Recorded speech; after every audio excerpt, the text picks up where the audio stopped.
Good evening and welcome to the National Centre for Early Music here in York and to the opening concert in our first ever online Christmas festival, York Christmas at Home. And I'm very, very pleased to welcome here Rory McCleery as the director of the Marian Consort. And you're our first, as it were, victim of choice, Rory. Delighted to be here, Delma, and wonderful to be back performing to a live audience as well as the wonderful people at home here in the National Centre for Early Music. So thank you for having us. It's a great pleasure.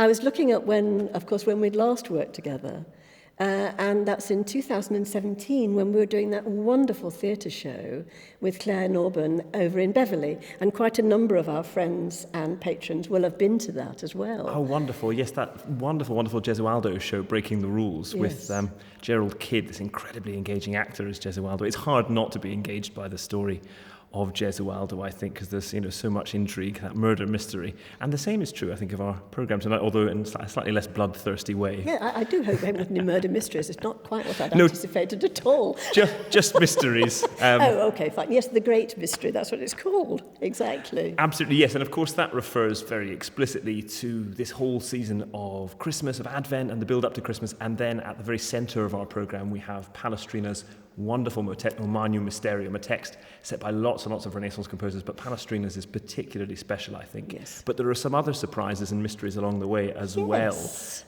Tell us about that one, because particularly that whole, where did you find this amazing composer? No, absolutely. So one of the other mysteries I refer to is this composer Vicente Lusitano, who is a Portuguese composer, possibly of African heritage. So there's an article back in the 1980s which refers to him as the first black published composer. And despite that, he seems to have completely fallen into obscurity and really not been picked up as part of this early music revival over the last kind of 40, 50 years, which I think is a real shame because his music, certainly the music that we've gotten to know, is really, really wonderful. And actually, it's one of the very few upsides of having a pandemic.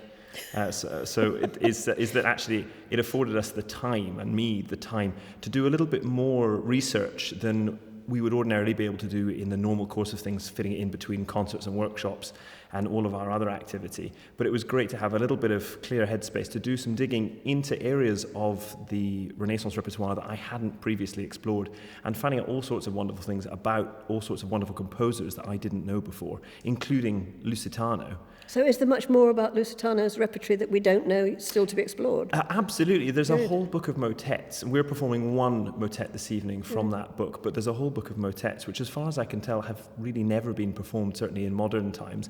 And what's wonderful is that the piece we're performing this evening, his In Violata, I think it's definitely a UK premiere, and it's probably the first time it's been performed in about 400 years. So that should be quite exciting. That's fantastic. We should have had a big celebratory cake, shouldn't we, somewhere along the line? A distance one. Oh, of course, Socially yes. distanced cake. And poor old Lusitano, he's doubly unlucky because not only is 2020 probably his composer anniversary, so he's really stuffed it on that one, given there have been very few concerts to celebrate him in, but also he was part of this debate with a much more famous composer, Nicola Vicentino, and he's certainly much more famous nowadays because he was really the forefather of this Ferrarese school of very chromatic music, which of course eventually led to Gesualdo and also Luzzaschi and other composers like that. So Vicentino is far more famous, but actually they had this big theoretical debate in Rome, and Vicentino was judged the winner, actually.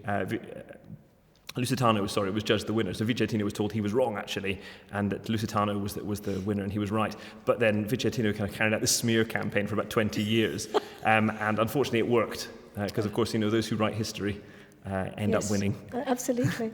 So does that mean that during this rather, as it were, dreary period of us all being locked in and not allowed to sing, you've actually had quite a productive time, because you've also been doing all these digital stories, and you've been quite active, haven't you? Well, we've certainly tried to be as much, as has been possible. We've been very fortunate to have the support of our friends and patrons and also of the Arts Council, and we're very grateful for that, to enable us to do some fantastic digital projects. And so some of those are already online, and some of them will be coming out in the new year. And again, just trying to get inside the music a little bit more than might be possible in a kind of a normal, straight concert performance. So having a little bit more insight, and also mixing some of these wonderful Renaissance works with little bits of poetry and spoken word in order to inform and enlighten the music in a slightly different way. And film, actually, because you're using film as well, aren't you? Absolutely, Which is really very interesting.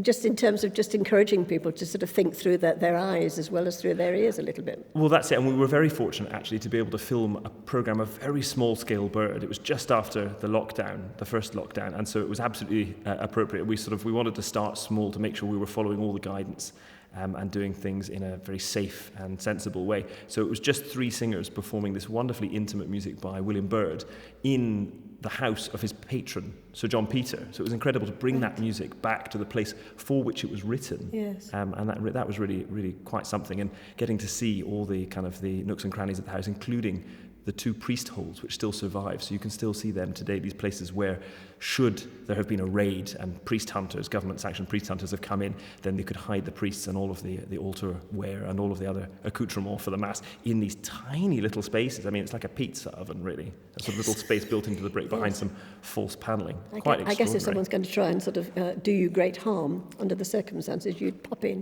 No, that's exactly it. But it's that kind of wonderful historical and personal detail that we really wanted to draw out. And I think there's so much of that in this evening's programme as well, because there's this wonderful kind of spider's web of connections, both musical and historical and personal, between the composers and the works that we've chosen. Lovely. Well, we'll look forward to it. Thank you very much indeed. Absolute pleasure. Okay, thank you.